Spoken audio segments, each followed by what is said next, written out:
Bucks and six always. That's for the culture.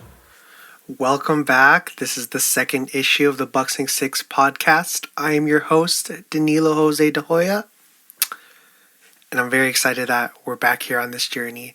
So, if this is your first time tuning in, welcome.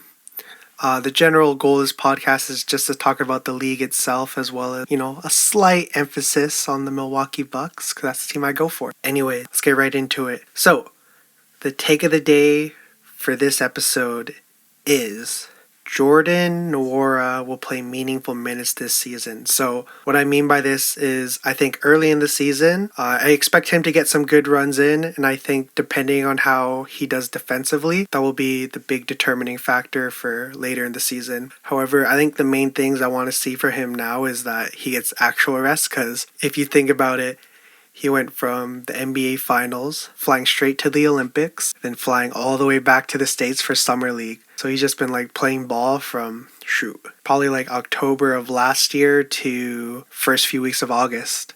So I think he's definitely experiencing at least a little bit of burnout. So I think it'd be nice for him to get actual rest. Aside from that, main thing I want to see from Jordan Nwora would be for him to focus on trying to play more 3-and-D rather than being a complete player. When I was watching Summer League, what I noticed was that he was very reckless when he wasn't focusing on scoring, and overall was still somewhat of a defensive liability. However, I will say I think one of the main ways that we can see him improve that is to just flat out, that age-old saying, throw him in the fire. But in terms of this season, which is the main focus of this episode, I expect Coach Bud and the Bucks themselves to rest a lot more, just since prior to this, the longest the Bucks have ever gone to was obviously the Eastern Conference Final, and now that they've been to the finals and they've won it, they realize what it takes and how the season itself is such a marathon. So I think they're going to do a lot of more resting, and because of that, that'll leave rooms for the younger players like Jordan Nwora and some of the other guys that we'll talk about later to really get some runs in, as well as, kind of establish a rhythm in the league. So in terms of the foundation that Nwora sort of started out here in his first year in the league, last year he averaged about 6 points, but it was on pretty good splits, 45.9% from the field, 45.2% from three, and 76% from free throws, but that's okay. What I do want to talk about, though, you guys already know. 45.2% from three, very nice, but I don't want to overreact too much just because this is only based on about a 30-game sample size, which he started too. But I forgot which team it was against, but I think it was his first start. He was draining Steph Curry and Dame length threes. It was crazy. So in terms of what I want to see for him and projecting his stats for this year, I think that he'll be able to average around 8 to 10 points on similar splits, and that would be, I think, the floor. I think the ceiling would be if he does improve defensively and shows that he can be a nice 3-and-D wing. I think even in the realm of a solid 10 to 12 points, I think a solid 10 to 12 points is what I would say his ceiling is this year. However, we'll see what happens because there are a lot of uncertain things happening around the league. From all that sort of rambling and focusing on a second round pick who I think really has some crazy potential, I believe Jordan Nwora will play meaningful minutes this year. I don't think he'll have as many thrown in garbage time points where the fate of the game is already sealed. But yeah, I'm excited, and I really, really, really believe that Nwora can be one of those next second round picks that carves out a pretty solid career. Because I have so much faith in him, I'm going to give him a guarantee. With that, let's move on to the next part of today. So, before we sort of reflect on how this season's going to go, let's reflect on the finals run. Overall, it is the single greatest sport moment of my life. Now, like I said before in the first episode, I used to be a big hockey fan, and the Canucks have been in the finals once in my lifetime. I know they've been there twice. However, they've lost both times. And I remember literally as soon as they lost Game 7, that's kind of what Vancouver is known for in terms of sports and how we're covered in sports, I find. We always come off as, I think, passionate fans and sometimes overly passionate, as we see with some of the riots that have happened because our sports teams have lost. However, I wholly believe that Vancouver is still such a good ground to have a basketball team. Obviously, I think places like Las Vegas and Seattle are going to get theirs first. However, fingers crossed, one day I think Vancouver will have basketball again. Anyways, off that little tangent. So, game one. Definitely had some nerves for myself, and I could see off the players.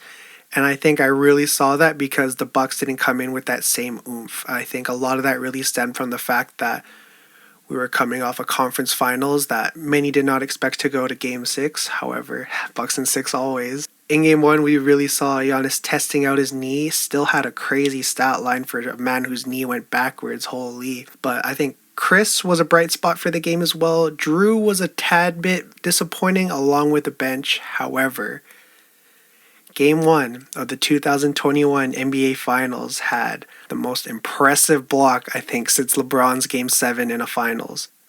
Either way, they still lost, so can't dwell on that too much. Overall, I wasn't worried. I honestly expected Milwaukee to drop Game 1 just based on the fact that their top guys coming off an injury, as well as I don't think this was like the first Finals where, I could be wrong, but I believe this was the first Finals where everyone on the team, except Jay Crowder, like on both teams, had no Finals experience prior.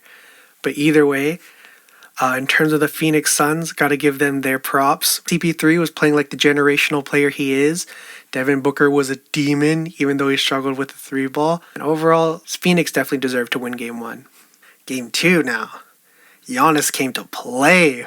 Like, what hyperextended knee? However, despite this, obviously they lost, and this birthed the infamous Giannis moment of him yelling, similar to how we had that outburst from Steph Curry earlier in the season. And I don't blame him, because Game 2, they came out pretty flat as well. The rest of the starters had a disappointing game scoring-wise. However, I still think they made some pretty good plays. For example, 5 minutes before the end of the first quarter, the shot clock's winding down. Chris Middleton had the ball, and he was trying to shake Devin Booker. Even though he couldn't shake him, he saw that Jay Crowder was coming to double, and he passed it wide open PJ Tucker. Whew! That resulted in a nice signature PJ Tucker corner 3. Connaughton with 14 off the bench was nice.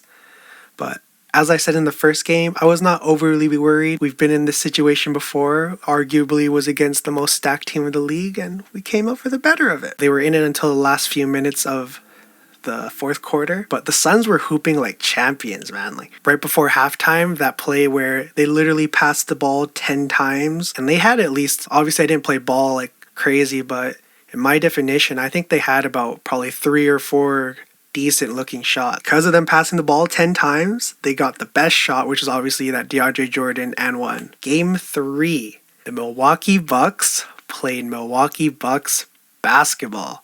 Giannis obviously became the 6th player to put up back-to-back 40 pieces. He literally looked like a demigod on 2K. And overall, we had good games from the starters. The highlighted play would definitely be that transition dunk by Bobby off the block by Drew. Or it went between like Drew to Chris, then to Bobby. And also, Cameron Johnson fucking baptized PJ Tucker, man. Not even just that, but literally, I think the play right after, he had that Dr. J style layup that was nasty. He was like behind the backboard and still got that up. Whew! Despite all those crazy plays, Milwaukee finally played their kind of basketball, which I think was great. Game 4. Cash Money Middleton!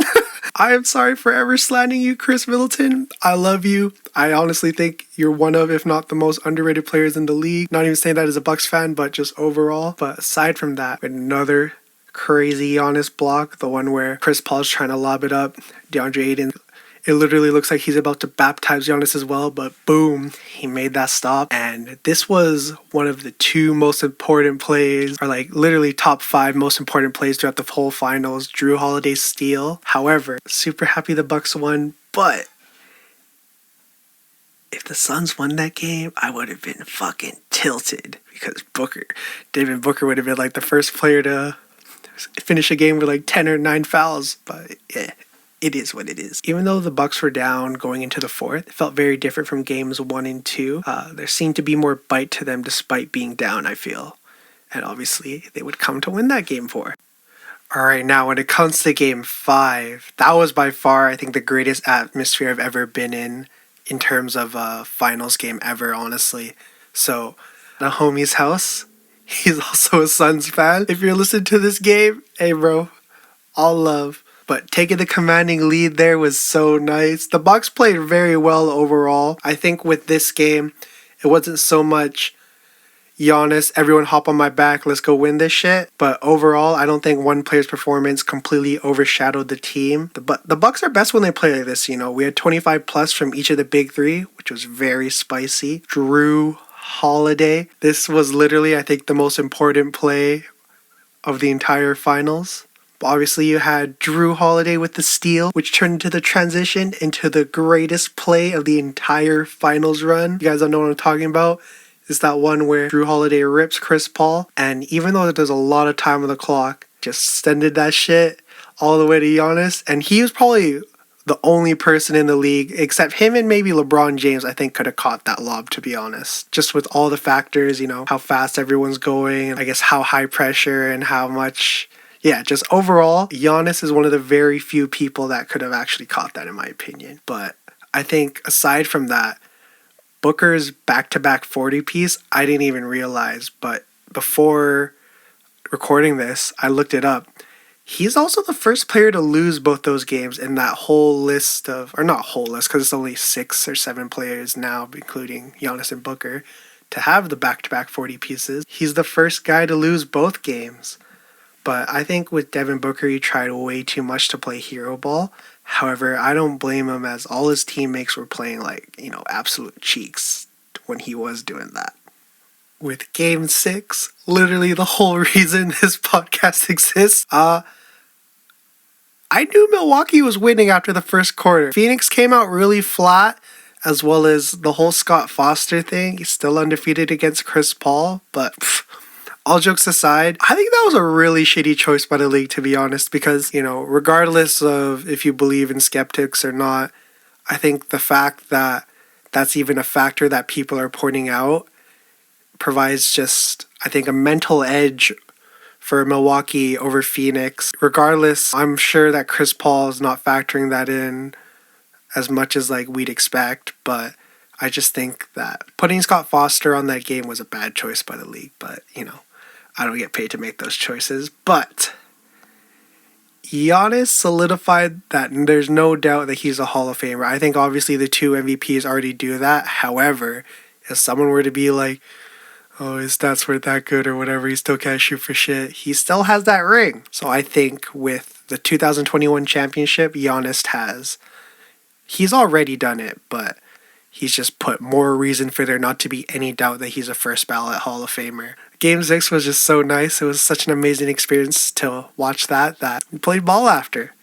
And I got chirped at by some homies or not by some homies, by some like random dudes at the park because I was wearing a Giannis shirt. And then we literally just hooped right after. But aside from that, looking back on everything in terms of this finals run, this was definitely the best Giannis era roster the Bucks have had, I think. Past rosters just haven't had reliability to the level that we have with this roster. And Drew Holiday and Chris Middleton are flat out the most underrated players in the league. Giannis is the greatest European in NBA history, accolades-wise. Still has a bit of a mark to make culturally, I think, before we can even consider him being as good as Dirk. Back on to the fact that Drew Holiday and Chris Middleton, I think, are the most underrated players in the entire league. Drew Holiday, the best perimeter guard in the league. I don't fucking count Ben Simmons as a guard. That dude's literally 6'10", and he came in as a power forward, but they moved him to a guard, sort of like LeBron. But that's a whole nother thing. I don't know where he's going, but Drew Holiday is... There's not even anyone I think you can compare, or even in the realm of Drew Holiday's ability to guard the perimeter, at least in my opinion. Chris Middleton. He's literally just a season removed from almost going 50, 40, 90. However, I understand why they are always like overlooked. Both can be very inconsistent and streaky. Chris Middleton and Drew Holiday had probably the 2 most important plays in the entire finals run. First one would be Chris Middleton with that game 1, game winner, midi, overtime against Miami. I think even though that was only the first round, that really just set the tempo for this whole finals run. And yeah, I'm very excited for what this season has in store for the Milwaukee Bucks. Let's get on to where the roster stands. Now, before I say anything about where our roster's at, I just got to give Coach Budenholzer his flowers, man. I respect the fuck out of that man now. That dude is literally like Coach Bud is literally like Phil Jackson when he's up against the wall on facing elimination. Is crazy, or just in a tight corner. But yeah, I think Mike Budenholzer definitely defeated all the narratives that he's had placed on him throughout his time at Milwaukee. But obviously, we see how he was able to bring us a championship as well as get an extension. That Coach Bud is legit. You know, he comes from that coaching tree of Greg Popovich, who is undoubtedly the greatest coach of all time, in my opinion. But yeah, Coach Bud, you're the fucking man. So yeah, just before we get into more of the roster, just wanted to give my flowers to Coach Bud because I appreciate the fuck out of that man. Okay, anyways, so in terms of players who have departed the Bucks, we have Bryn Forbes, who moved to San Antonio. No idea what they're doing there, trying to compete, but also, I don't know. PJ Tucker moved to Miami. Can't blame him. Miami seems like a nice place, but just know he's getting all the smoke if they meet again in the playoffs. Sam Merrill, our old man rookie, who's like 24, I think, obviously got traded to Memphis so that we got Grayson Allen, which was a big W of a trade in my opinion. At this time, the players that are still free agents, we have Jeff Teague, Justin Jackson, and Axel Tupain. I think out of all of them, Jeff Teague is probably the most likely to come back, but even that's, I'm not entirely sure. Alright, so I'm not one to really get into draft prospects before they've played. However, this is the year where I think I really paid attention to prospects. Like, this is my first time where I really paid attention to March Madness and stuff like that. And I think it's all led to, I think I'm definitely going to tune into college basketball this year. I'm going for UCLA because Johnny Juzang's my guy. But anyways, the draft. I think despite not even having a first round pick, we picked up pretty solid guys, I would think. I mean, I only really watched them for Summer League, and even that's like, I think a lot of people tend to overplay that because we've had players who've killed it in Summer League and flopped in the league, as well as people who, you know, sucked ass in the Summer League. Like, for example, Trae Young, I think, is a big one. Obviously, no one's labeling Trae Young as a bust anytime soon, or ever for that matter. What am I saying? The 54th pick. We got honestly, I think he could be like our next big man. Sandro Mamukelishvili, aka Mamu. But yeah, he's a 6'11 power forward. Actually, not really power forward. I think he's mainly plays center, but just because he contributes to that evolving narrative of positionless basketball where you more so just have five guys who can do a mix of everything or, you know, specialize in one area, but, you know, anyways. He signed a 2-way contract. However, I think he will definitely, depending on how he does in camp as well as earlier in the year, I think he'll definitely be bumped up to having a fully guaranteed contract. He is a Montverde Academy alumni. If you guys don't know some of the other players who've come out of there, got Cade Cunningham, first pick. Precious Achua, going to be a good standout on the Raptors this year, I think. RJ Barrett, Canada's very own. Joel Embiid could definitely, if he stays healthy this year, I think he could have another one of those MVP finalist kind of years. D'Angelo Russell, you know, the man that's never snitched, you know, always the most loyal guy in the room. And finally, Ben Simmons. At least those are the most notable ones that I thought of. But other than that, he's also coming off of being the Big East Player of the Year. I think he's a marketing gem because I think the city of Milwaukee, especially from what I've seen on like Bucks Twitter, Mamu, that's like he's just another one of those players I think that embodies what it means to be a Milwaukee Buck, and I think he'll definitely contribute eventually. I don't know about this year considering the stakes, but we'll see. Now, when I said Summer League, people tend to overhype. I saw like, you know, Mamu was out there balling. I think aside from just doing your regular big man roles like rebounding, defending the paint, stuff like that, I saw like, this is super, super early and a big, big stretch, but I got like baby Jokic vibes. You know, he was playmaking. When he in the post, he had a decent turnaround. Didn't hit too many times, but it hit a couple. I think that shot alone is something that not a lot of players are super comfortable taking, and he looked very comfortable taking that. But yeah, I just saw that his game, I really don't want to say it, but yeah, again, gave me like baby Jokic vibes. But we'll see what happens when he plays against, the big guys. For the final pick of the draft, we drafted Georgi Kalitzakis, but either way, he's a 6'7" wing. He's declared for the draft twice already, back in 2018 and 2020, but obviously withdrew his name. He was signed to a regular 3-year deal, I believe, from what I was able to research, because he had to be bought out from his Greece team. But I think he's another player that, think about the last time the Milwaukee Bucks took a flyer on a Greek player. Turned out pretty well if you ask me, but either way, Georgie's coming in with a lot of experience, EuroLeague, international play, and from what I was watching of his game, nice little dual threat, can drive and shoot the basketball. I think that's something that, especially farther down the Milwaukee Bucks rotation, we really lacked. That leads into the next part, our acquisitions, the guys that through trades, buyouts, stuff like that, able to pick up some pretty solid dudes. So first guy, Grayson Allen, the cleanest player. Sorry. The cleanest player in the league, if you can believe. Okay, no, sorry, let me ditch that. So Grayson Allen, 6'4" guard. Last year he had a really good year, had a career year, averaging 10 points on 40% from three, and 87% from the line. I think those are just beautiful numbers. But with Grayson Allen, he gives ability to create our own shots, which I think makes him an upgrade over Bryn Forbes, because Bryn Forbes was very much, he could do what he does good, but I think a lot of his game was reliant on catch and shoots and not really catch the ball, watch me go to work and watch me piece out this dude. But yeah, Grayson Allen, I'm super excited to have him on the team.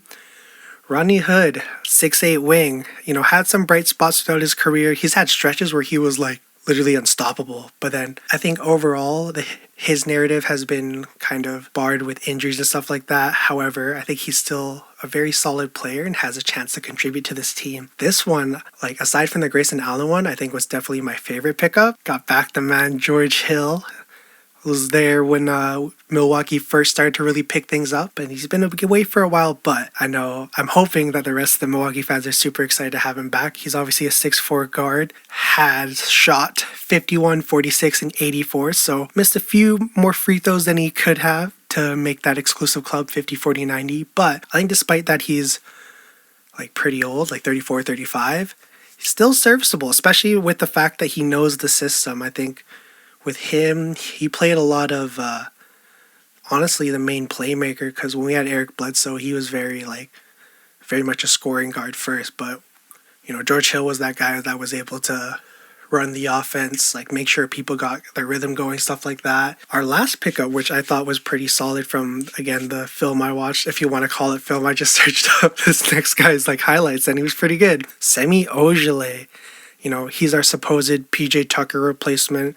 And from the highlights I saw, I understand it. He has good defensive instincts in terms of taking charges. That was a big...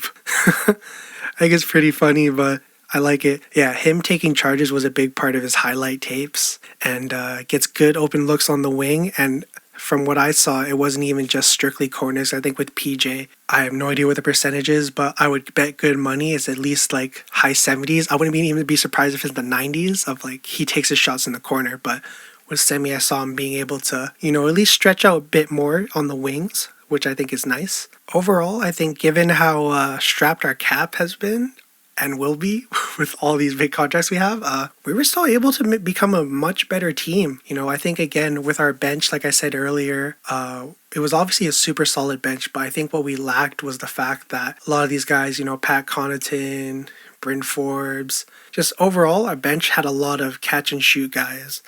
We didn't really have too many guys, I think, that could, if you give them the ball, they're not going to be static. They have that triple threat option of being able to, dribble the ball. Maybe they'll be able to get an open lane, nice drive there. Or even if they want to swing it, stuff like that. But again, the fact that pretty much most of these guys have that ability to not just be stagnant and just be straight catch and shooters, even though I think Bud will definitely make them play a bit of that, this Milwaukee Bucks team got way better. Actually, okay, maybe not way better, because I don't want to jinx anything, knock on wood, but the Milwaukee Bucks definitely upgraded, let's say that. So obviously when you have the incoming roster that we already have, as well as the new acquisitions, we don't know how the rotation's going to be. We don't know what Bud's thinking or whose role is going to be this, whose role is going to be that. So I think the rotation with everyone healthy would look something like, I think Drew's running point. So what I think the rotation looks like with everyone healthy, we have Drew running point, Dante running the 2 guard, Cash Money running the 3, GA running the 4, and Brooke running our 5. And with a 6-man of Bobby, as well as a 7 to 10, wherever you want to place them, whatever, George Hill, Grayson Allen, Pat Connaughton, Rodney Hood. But right now, because there's still no timetable from what I've seen on Dante DiVincenzo. However, I wouldn't be surprised if they hold him out for a little bit of the beginning of the season, like maybe the first month, but, we'll see. So if that were to happen, I believe they'd run George Hill at the point, Drew at the 2, Cash Money at the 3, the Greek Freak at the 4, and Brooks still the center, and then 6-man of Bobby, and the 7 to 10 I think would be a mix of, Grayson, Pat, Rob, and Semi.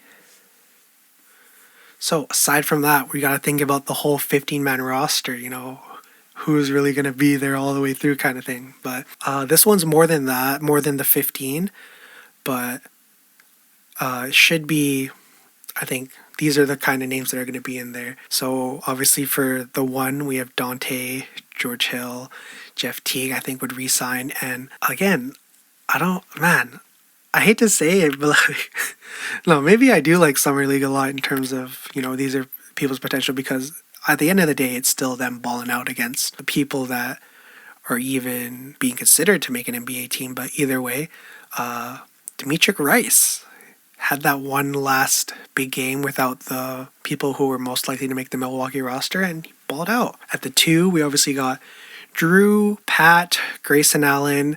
I think Elijah Bryant's going to get cut, though. I'm not going to lie. When I did watch him, he was aight. However, I think with the guys that we've added, the guys that are already ahead of him, I don't know. We'll see. At the 3, obviously, Cash Money, Rodney Hood, Jordan Nwara, and Georgi Kalitzakis. I'll get better pronouncing that as the season goes on if he gets any play. But yeah, pretty deep at the 3. At the 4, we got Giannis. And I think just because of how our roster's shaped, I think Mamu's going to be classified as a 4, or Bobby would be. It's too well, but in this list I have Mamu at the 4. And he's obviously on one of our 2-way contracts. And then behind him, we got Semi Ojale. Obviously, that's not how the rotation will look, but that's just how I have it here. For our big men, our 5s, the men manning the paint. We obviously got Brooke, Bobby, and Mamidi Diakite. I hope he gets some nice runs, because him and Mamu had a good 2-man game going for a bit of the summer league. But all right, let's predict the season. So pessimistic, aka our floor, I believe would be a 4th to 5th seed. A healthy Brooklyn is the most high-powered offense since the 2017 Warriors. 76ers have another solid season, and Joel Embiid is a finalist for MVP.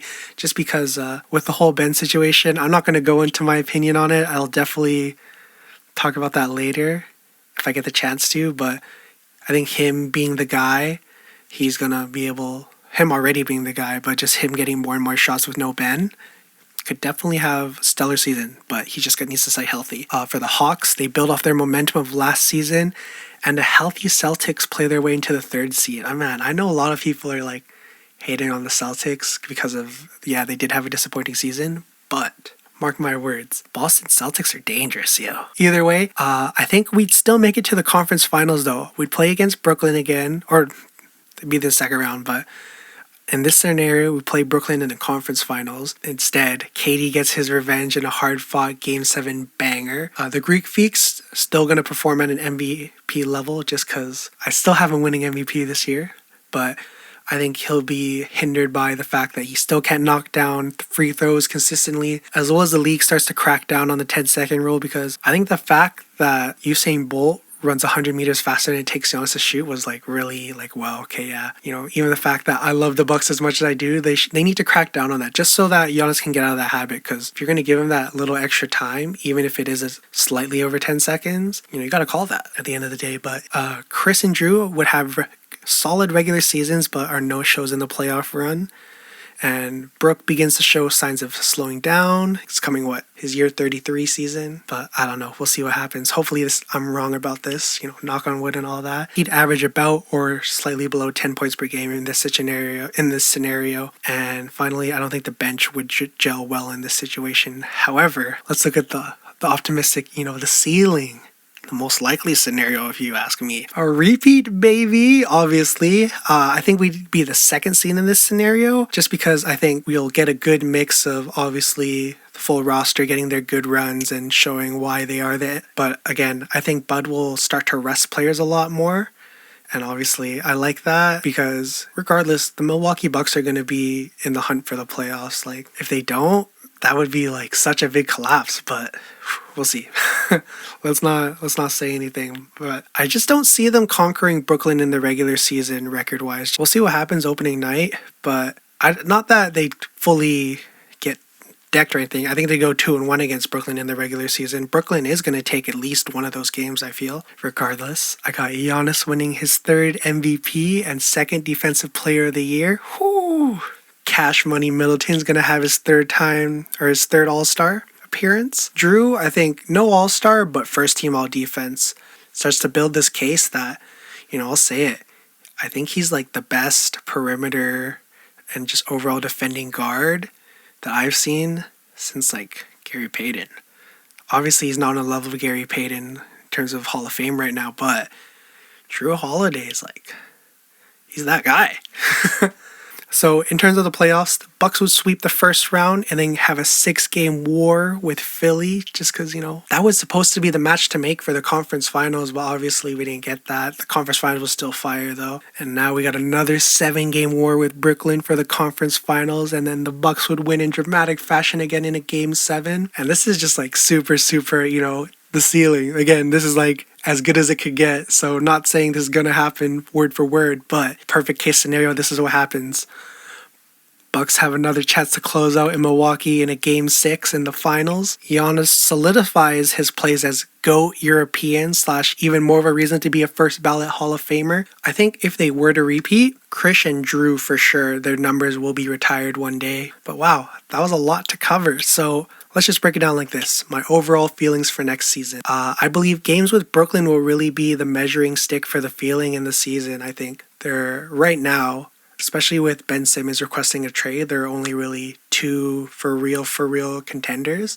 There are definitely more you could throw in there, but there are 2 like defined ones, obviously with Milwaukee and Brooklyn. And just the fact that Brooklyn's so high powered, and it's going to be crazy watching their offense work. But again, they'll be the measuring stick for the whole league almost. But regardless of that, they need to remain with that hunter mindset. That was like the only way to make a deep run in my opinion, because we've seen like when the pressure's on them, they haven't performed, but this year they literally said it themselves, this time we're not the hunted, we're the hunters. And that was just like, yo, fuck yeah, let's do this shit. Like, staying in that same mindset is the best possibility for them to really make this repeat a reality.